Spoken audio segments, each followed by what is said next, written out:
Diáspora Spot, a alma portuguesa no mundo. O seu podcast da Diáspora Lusa começa agora. Bem-vindo ao Diáspora Spot, o podcast da Diáspora Lusa que dá voz aos portugueses espalhados pelo mundo. Procuramos saber como vivem as comunidades portuguesas na diáspora e como é que os nossos imigrantes mantêm a ligação a Portugal e à cultura portuguesa.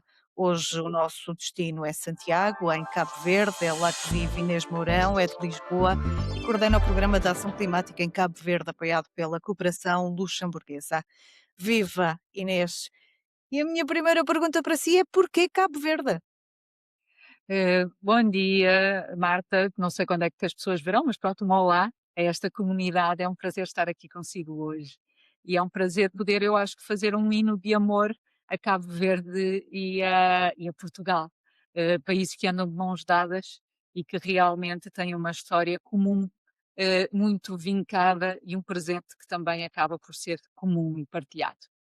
Eu não sei se a Marta já veio a Cabo Verde, mas acredito que os nossos ouvintes que tenham vindo poderão concordar comigo. Na verdade, acho que Cabo Verde é uma escolha óbvia para quem já sentiu, viveu, cá veio, esteve de coração aberta e com essa verdadeira disponibilidade para sentir e estar. Cabo Verde é um país que acolhe o amigo, acolhe a família, acolhe quem quer viver, quem quer estar.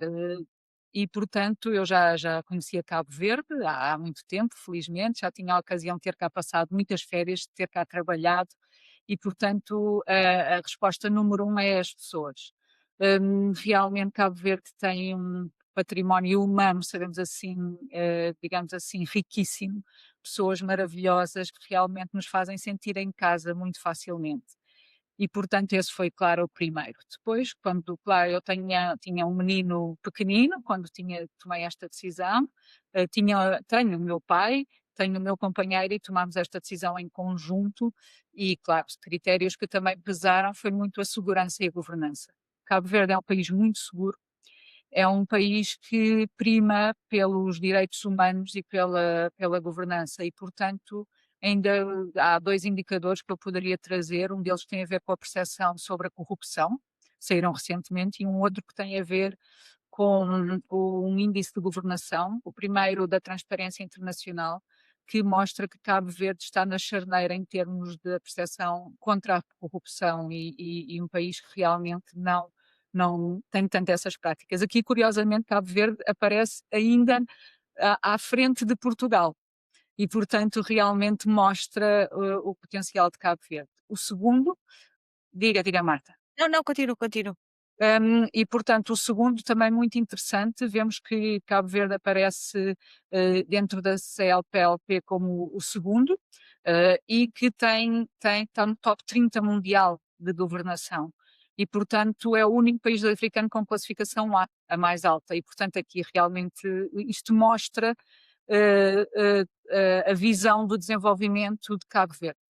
Mais do que isso, o mar, não é? Eu vivi 40 anos à frente ao mar, depois mais 2 em frente ao mar, e realmente o mar acho que nos une, não nos separa, une-nos, e realmente poder ter esta visão 360 à volta do mar é muito bom. E mais do que isso, poder entrar no mar todo o ano, não é? Torna tudo muito mais fácil. É um país com calor. Como é que foi a adaptação? Quais foram os principais desafios nessa adaptação e mudança para Cabo Verde? A adaptação acho que foi muito fácil e tranquila, primeiro porque realmente devido à fase da vida familiar em que eu estava, como eu já disse, tenho um menino pequenino, então realmente estas mudanças são muito mais fáceis quando estamos nestas faixas etárias, não é? Em que são acho eu, abertos e estão mais abertos a novas experiências e disponíveis para tal. Hum, a língua facilita, como é óbvio, falamos português, não é? E, portanto, acabamos, claro que há o crioulo, mas acabamos por conseguir comunicar e exprimir-nos na nossa língua materna, o que também realmente é muito bom. Em termos de mais de núcleo, embora nós sejamos 4, claro, o meu companheiro estava disponível a experimentar, eu também estava disponível. Eu vinha de um percurso profissional em que já tinha trabalhado numa empresa de sucesso, depois tinha saído e tinha fundado, ou tínhamos juntado a um colega, tivemos uma microempresa que também foi muito, muito bem-sucedida. Nós trabalhávamos já o contexto internacional, incluindo Cabo Verde, outros PALOP, mas não só, trabalhávamos também, por exemplo, os Caraíbas, trabalhávamos a África anglófona, mas foi um percurso que começou em 2010 até 2021, 22, quando tomámos esta decisão, e realmente trabalhávamos a partir de casa, geríamos equipas que estavam longe.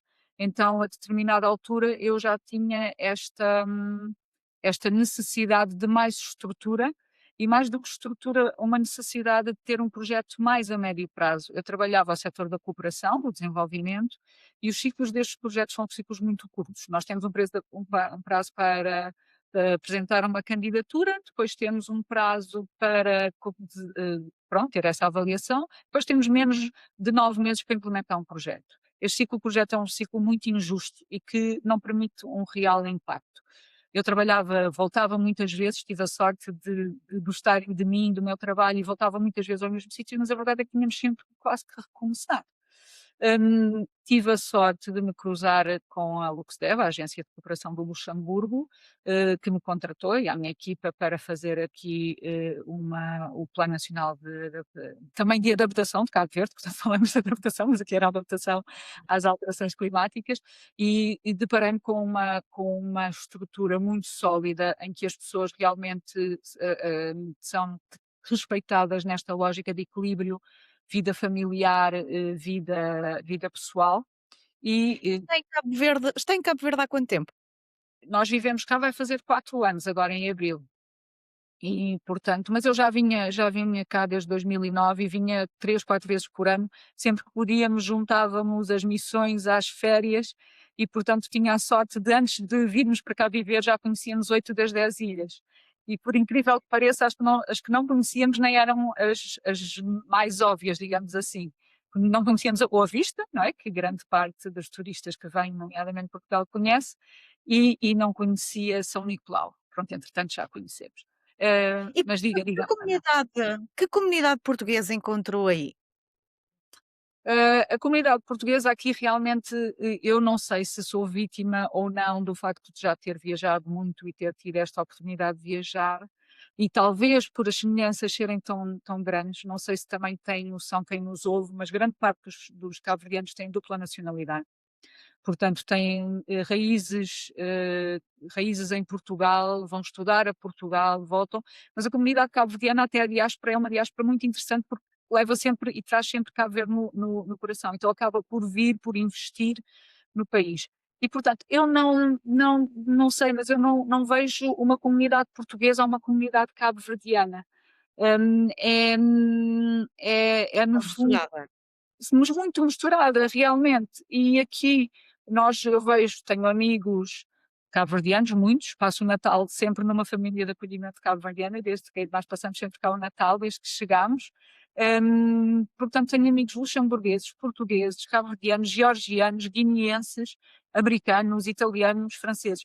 Portanto, eu não sei, ou não procuro ou não sinto a necessidade dessa comunidade portuguesa. Claro que há muitos portugueses, mas como há esta miscigenação tão profunda e há uma tolerância tão grande, não sinto isso. Claro que, a determinada altura, claro que havia um almoço também de Natal da comunidade portuguesa a que nós íamos, mas quer dizer, não é que haja essas barreiras e essas fronteiras e essa catalogação. Portanto, não acho A que língua também ajuda a não haver essa barreira. exatamente. Portanto, eu vejo-nos como uma comunidade, não é? Como de se dizer, como cidadãos do mundo, e vejo uma comunidade mais.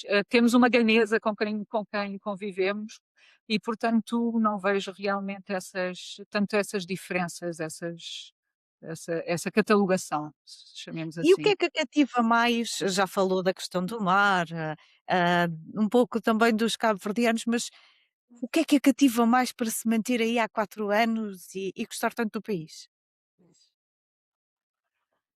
Acho que é isto, não quer dizer, acho que são os cabo-verdianos no fundo, não é? Como é Eu que eles tenho são? eu tenho a sorte de ter uma equipa também multicultural. Tenho uma equipa, por exemplo, que tem uma belga, tem uma luxemburguesa, tem a mim como portuguesa e depois tem cabo-verdianos. E são aquelas pessoas, não sei se é aqui que eu posso entrar com a história ou não, mas efetivamente são aquelas pessoas que realmente acolhem. E aí acho que é muito parecido com nós, connosco, com os portugueses, que efetivamente são aquelas pessoas que sei lá, uma das histórias, nós viemos, eu e o Eduardo viemos cá passar uma passagem de ano, neste caso no Mindelo, e nós ficámos fora do Mindelo, fomos para a cidade à noite, e o senhor do táxi, o senhor Tony, disse-nos, então vão, mas não o conhecíamos naquela altura pelo nome, quer dizer, então vão para a cidade, o que é que vão fazer? Nós já tínhamos jantado, nós dissemos, vamos só andar pelas ruas, ver um pouco, depois ir ver de fogo de artifício, ir à festa na Rua de Lisboa, nem pensar. Então, se não têm cá amigos, não vão para casa de ninguém, vão para a minha casa. Era a primeira vez que víamos aquele senhor, ou a segunda, tinha-nos levado do aeroporto para o Calhau, que é uma das zonas que nós gostamos muito, onde estávamos hospedados, e que nos levou para a casa dele e comemos e estivemos ali com a família e convivemos. Portanto, eu tenho um colega que também tem ascendência cabo-verdiana, também em São Vicente, que define os cabo-verdianos como estarem de bem com o mundo. E é verdade, os cabo-verdianos tipicamente estão de bem com o mundo, adoram crianças. As crianças aqui são toleradas e são acolhidas, e que para nós também facilitou muito esta estadia. Mas é tudo fácil, quer dizer, não é tudo, não é óbvio, às vezes temos dificuldades, mas é tudo muito facilitado por este espírito de entreajuda de uma comunidade pequena, não é? Eu costumo dizer que os países ideais deveriam de ser quase aldeias, não é? 500.000 pessoas, é um bocadinho o exemplo que temos aqui em Cabo Verde e no Luxemburgo. E esta proximidade, há realmente um espírito, eu acho, de comunidade e que acolhe e trata bem e que no fundo nos permite ter esta família alargada que com uma rede de apoio que ajuda em tudo. E, portanto, gosto muito de cá estar e acredito. E há mais uma característica que é o que eu digo, uma vaidade e um orgulho muito saudáveis. O cabo-verdiano é vaidoso e orgulhoso, mas na lógica de gostar de mostrar o que tem, sem grandes pruridos, sem grandes. Não é uma falsa, não é uma presunção, é mesmo, pelo menos os que eu conheço e da experiência que eu tenho, gostam de fazer bem e têm orgulho de mostrar, e eu gosto disso. Eu sinto-me também bem nesse ambiente. Mas há algumas diferenças, culturais, não é? Nomeadamente com os cabo-verdianos. Sentiu de alguma maneira, em alguma situação, essa diferença, cultural? Mais uma vez, eu acho que são diferenças que não estão associadas. Eu pelo menos gosto de ver, eu tento evitar ao máximo esses, como é que eu ia dizer, os preconceitos e as generalizações indevidas. E efetivamente aqui eu acho que são dificuldades ou experiências com as quais eu não me identifiquei, acho que são indiferentes da nacionalidade cabo-verdiana ou da portuguesa, não é? Tem a ver com tendências culturais que eu observo aqui, observo em Portugal, noutras geografias, e que não considero que seja uma característica dos cabo-verdianos. Considero que seja uma característica de determinados grupos de pessoas. E, portanto, não há aqui nada que eu sinta muito diferente da vivência que eu tive em Portugal ou que eu tive noutras partes do mundo. Portanto, é muito difícil responder a essa pergunta, sinceramente, Marta. Eu até refleti, mas antes mas não consigo identificar assim nada. Se calhar por isso é que eu me sinto cá bem e estamos cá, não é? Continuamos portanto, mesmo para responder à sua última pergunta, não é? Que tinha colocado, se um regresso a Portugal ou não, eu acho que também estou muito grata por o que eu tenho em termos de família, em termos de trabalho, o percurso que percorri, o ter vivido 40 anos em Portugal, não é? Eu vivi 40 anos em Portugal, embora tenha viajado muito, mas este facto de ter este núcleo familiar muito unido faz com que eu acho que me sentiria bem. Portanto, eu não consigo, em qualquer lado, claro, a não ser que fosse um sítio onde houvesse muita violência, diferenças culturais muito muito vincadas Claro. na lógica dos direitos humanos, não é? Portanto, num sítio em que efetivamente os direitos humanos são respeitados, eu acho que conseguiria ser feliz e fazer. Mas aqui é com mais gosto e é com esta com esta vontade de fazer em conjunto e muito com este espírito comunitário, espírito de equipa, na lógica não só do trabalho, mas também de como tentamos reagir a impedimentos. E há uma informalidade que é, claro, é boa, claro que necessitamos da formalidade nos processos, tudo isso, daí também o índice de governação ser tão bom, não é que não haja processos e que não haja o respeito por esses processos, mas efetivamente há uma informalidade que facilita. As pessoas são humanas e isso é muito, muito bom. Está num país de língua portuguesa, já disse que foi para aí com um filho, pequeno, mas de alguma maneira, enfim, está aberta àquilo que Cabo Verde está para dar ou há algum, digamos, esforço, entre aspas, para manter esta ligação, esta identidade portuguesa? Não, é muito fácil. A única coisa é o limite de bagagem na TAP para trazer azeite.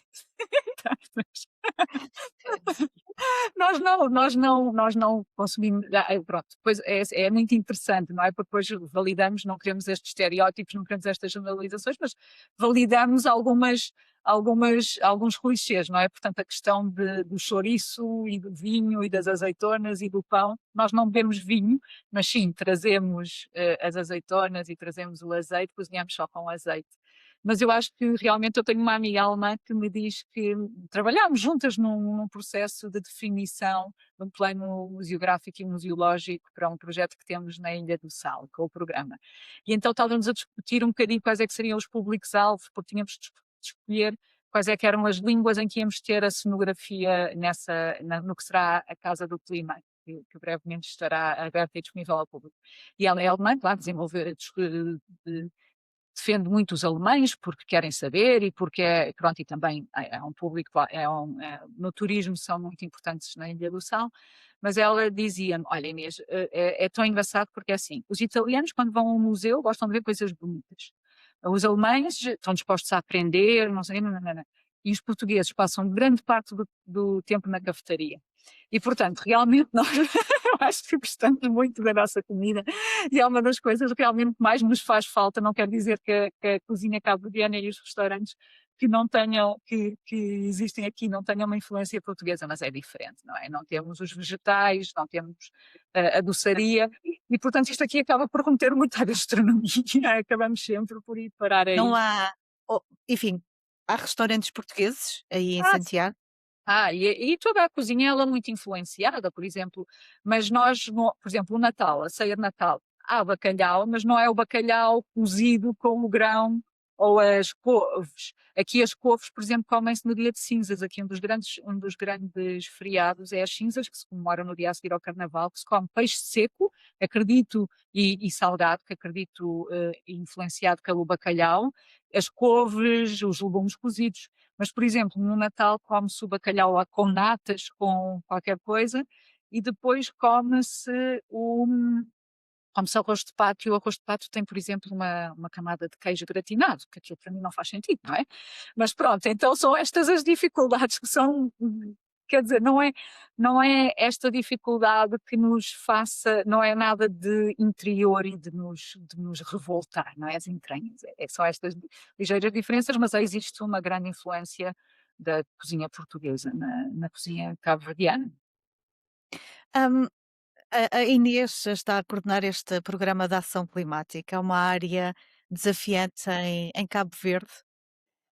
É muito desafiante em Cabo Verde, porque nós temos que ver que Cabo Verde é um país que é muito vulnerável ao que são as alterações climáticas, pelas suas circunstâncias sociais, mas muito pelas suas circunstâncias naturais e até insulares. Nós temos 10 pequenos países que temos que gerir, não é? O facto de termos uma população em quase todas as ilhas, só uma é que é desabitada, Santa Luzia, faz com que tenhamos que ter um hospital em cada ilha, uma central de produção de eletricidade, seja ela com base em energias renováveis ou não, em cada ilha.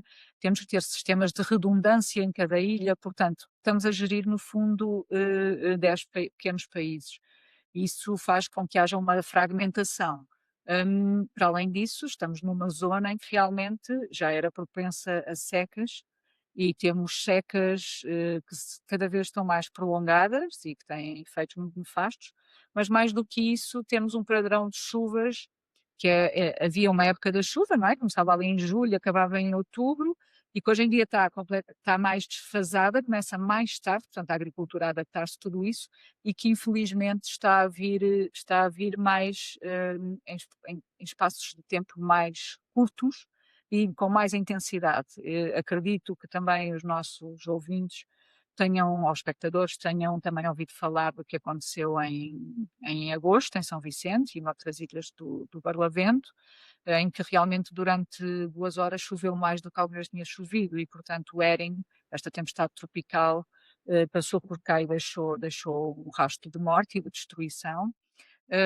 Essa também aqui, infelizmente, agora o paralelismo com o que aconteceu em Portugal e também o facto de vermos quando foi o Éden, Portugal foi um dos primeiros países a apoiar Cabo Verde na recuperação, na emergência, mas efetivamente sim, temos estes desafios e temos também, este tema apareceu na ordem do dia muito recentemente, não é? Portanto, o programa também está muito focado no que nós chamamos a criação de uma literacia climática, as pessoas perceberem o que é que está a mudar ou que não está, com uma base mais sólida também em termos de evidências de dados. Estamos também a trabalhar na construção, na recolha de dados, na produção de informação, numa vertente de comunicação e também na governança ou na governação climática, porque o país assumiu determinados compromissos em linha com o que são os compromissos internacionais, da Convenção de Clima e do Acordo de Paris, e, portanto, sim, há uma necessidade muito grande de investimento, não na redução das emissões de gases para efeito de estufa, não nas causas. Cabo Verde é responsável por 0,002% das emissões globais de É gases para efeito. um país, digamos, não muito poluído, não Não, temos alguns desafios, muita atenção. natureza. Sim, mas temos alguns desafios, porque temos mais população, não é, urbana, temos a questão do saneamento, da recolha de resíduos, que há alguns passos para melhoria, mas efetivamente sim, é um país muito natural ainda, com um mar por explorar riquíssimo. Houve no ano passado houve uma missão da Ocean Explorer, que descobriu espécies novas em Cabo Verde, que, portanto, há tanto para ver. A questão da a biodiversidade é riquíssima, temos as tartarugas, temos os cetáceos, as baleias, os golfinhos, temos as mantas, mas temos os corais, tem tanta riqueza fora e dentro, temos espécies endémicas, muito bonitas, lindas. Existe aqui agora há uma pressão do turismo um bocadinho maior, não sei se também estão familiarizados, mas a EasyJet hoje em dia está a começar a voar para cá, começou recentemente, acho que foi em outubro do ano passado. Isso traz uma pressão diferente ao tipo de turismo que estávamos habituados. Tem que haver uma adaptação também, acho, desse segmento, mas efetivamente eu recomendo toda a gente a vir, porque há tanto para descobrir, que é um país mesmo rico, e uma pessoa vai a uma ilha e depois pode ir a outra e vai descobrir ainda muito mais, e portanto Há é sempre muito para descobrir. um. Inês, como é que pode definir Portugalidade? Essa é aquela frase que nós já tínhamos falado, não é? E portanto, realmente eu acho que esta Portugalidade, desde há muito tempo, não é? É olharmos para o mar e é aquela vontade de ir, mas ao mesmo tempo querer ficar, não é? Somos um povo que tem raízes profundas, não é? Onde estamos, gostamos de criar raízes, e efetivamente, essas raízes prendem-nos, mas ao mesmo tempo temos uma curiosidade imensa sobre o que é que está para lá, o que é que ainda podemos descobrir, e portanto é assim que eu definiria. E a saudade, não é? Porque esta opção de ir, e de não de cortar essas raízes, mas mantê-las e levá-las connosco, dão asa a esta, temos sempre este coração repartido e pronto. Portanto, estamos bem num sítio, mas estaríamos bem noutro, então é essa, a vontade de ir, mas querer ficar ao mesmo tempo. Já cantava variações, não é? É o estar Exatamente. Eu tenho aqui montes de referências. Lá está, a tal Portugalidade, a cultura, sem dúvida, variações, mas também esta questão da língua continuar a ser a nossa pátria, como também pessoa, também tão bem o pôs. Mas também no que dizia, a Marta tinha-me colocado uma pergunta, e se calhar podemos ir aí também, não é? Olhando esta perspectiva de fora, o que é que poderíamos era o mudar, que eu não é? era o que eu iria perguntar. Sim, O sim. que é que poderia mudar? agora que também está fora e que tem essa visão e que, enfim, também trabalha nesse contexto um pouco mais internacional, o que é que poderia ou deveria mudar em Portugal? Sim. Eu acho que aqui vou também parafrasear Eugénio de Andrade, não é? E agora a garota não, que canta tão bem aquele poema, não é? De ser urgente o amor, e é urgente um barco do mar, inventar novas palavras, suprimir outras, ódio, por aí fora, e portanto assusta-me, mais uma vez, não só em Portugal, mas um bocadinho há uma tendência da questão do que se vê hoje. Eu acho que há uma legitimação para dizer o que se pensa, não é? O que é bom, atenção, porque nós assim conhecemos-nos melhor e permitimos-nos perceber o que são as reais raízes, mais uma vez, dos problemas que nós inventamos, que nós não inventamos, mas que enfrentamos. E aqui realmente se eu tivesse uma varinha de condão, não é? Ou se fosse Miss qualquer coisa, diria que a desigualdade, não é? Esta questão da desigualdade, há uma desigualdade, há uma pobreza profunda em Portugal que eu acho que tem que ser enfrentada e tem que ser olhada com coragem e com coração. A xenofobia, sem dúvida. Eu cada vez identifico mais com a comunidade então cabo-verdiana, eu vejo a xenofobia muito, muito pronunciada e hoje em dia a acontecer, ainda agora com este caso recente da questão do jogo do Benfica com o Real Madrid, não é? O que as pessoas dizem, o que falam, o que sentem. Agora, acho que era uma questão, o racismo, a xenofobia era uma questão que estava muito, até também algumas pessoas, atenção, mas que hoje, que era quase que escondida, não é? E hoje em dia está muito, muito vincada e transparente. E, mais uma vez, o que é bom porque podemos, de uma forma, não é? Uma perspectiva social e como sociedade, eu acho, com respeito também aos nossos antepassados e ao que temos vindo a conseguir, temos de trabalhar esses temas. A misoginia, sem dúvida, o machismo, vê-se também nós mulheres tão injustamente, eu acho, tratadas, não é? E, portanto, vê-se também a masculinidade tóxica muito, muito patente, mas lá mais uma vez, não só em Portugal, mas vê-se essa ascensão e, claro, a violência.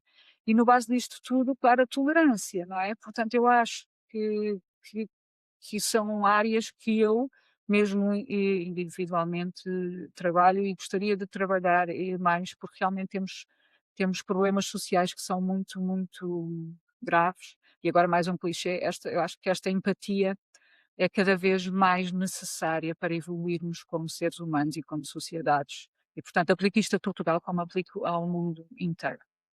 Estar fora mudou a forma como olha para Portugal? Acho que não.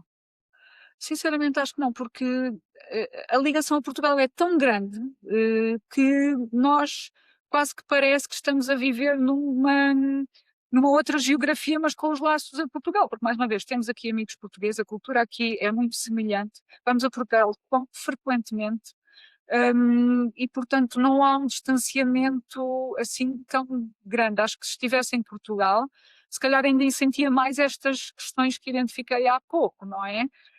Mas não, não, eu olho sempre a Portugal, sempre olhei como o meu país, não é? A minha identidade, as minhas raízes. Às vezes há quem defenda que acabando por se distanciar, tem outra e com as suas próprias experiências que acaba por ter outra forma de olhar para o país, e era nesse sentido que, hum, enfim, estava Eu acho que não sinto isso mais uma vez. E pronto, aqui também conseguimos exercer todos os nossos direitos, votamos, participamos ativamente também, embora considerem considera que contribui para as decisões do país e que tem voz. exatamente da mesma maneira, claro que não num dia a dia ativo como tinha aí, mas que os princípios são universais. Mais uma vez, os valores que eu tenho acho que são universais e que o Portugal que eu gostava de ter, se calhar não é tão diferente se eu estivesse em Portugal ou esta visão que eu tenho de Portugal. Não é, acho que não mudou, sinceramente. Não sei, mas realmente sobre essa ainda não refleti muito, mas assim a primeira vista responderia que não mudou. continua então a acompanhar a atualidade portuguesa. Claro, é impossível não acompanhar, porque nós vamos a um café, vamos a um restaurante e ouvimos as pessoas a falar. No escritório falamos também. E há uma grande solidariedade dos cabo-verdianos perante Portugal. Não obstante, lá está alguns factos muito negativos que aconteceram socialmente nos últimos tempos em Portugal face à comunidade cabo-verdiana ou a indivíduos cabo-verdianos, é quase que, como é que enternecedor ver a reação do cabo-verdiano. Mais uma vez, as pessoas com quem eu lido, as pessoas de quem eu sei o que eu ouço, não sei se há algum prurido por eu ser portuguesa, mas eu já percebo o crioulo, portanto eu vou ouvindo as pessoas, e vejo que há um grande carinho por Portugal. E, e pronto, é esse também o meu sentimento, um grande carinho. E portanto acabamos por discutir o futebol, por discutir as eleições, por discutir a atualidade portuguesa, assim também. Fala crioulo? Fala um bocadinho, mas que é o papi é crioulo.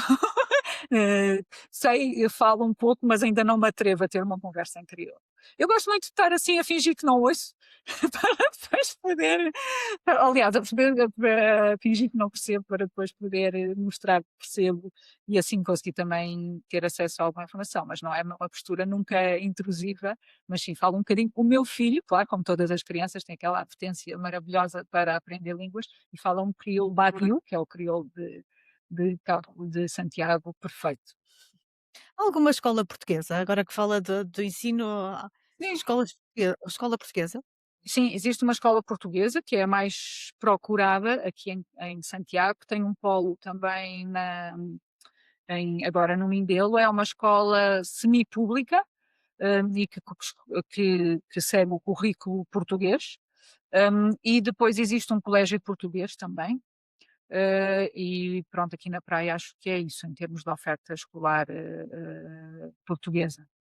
Claro, a alfabetização é feita em português também. Ainda, embora o crioulo seja a língua materna, a alfabetização é feita em português também, mesmo na escola pública. E há aqui alguma proximidade da comunidade às suas representações? E falando da comunidade portuguesa e a sua representação mais oficial, aí em Cabo Verde? Sim, sim, sim, há muito. Lá está, esta tal informalidade depois também potencia. Há um centro cultural português que é muito ativo, aqui também os meus parabéns, e que realmente abre as portas, que traz muito de bom que nós produzimos em termos de cultura. Temos que perceber também que Cabo Verde, a pandemia foi terrível em Cabo Verde, num país em que 20% do PIB é turismo.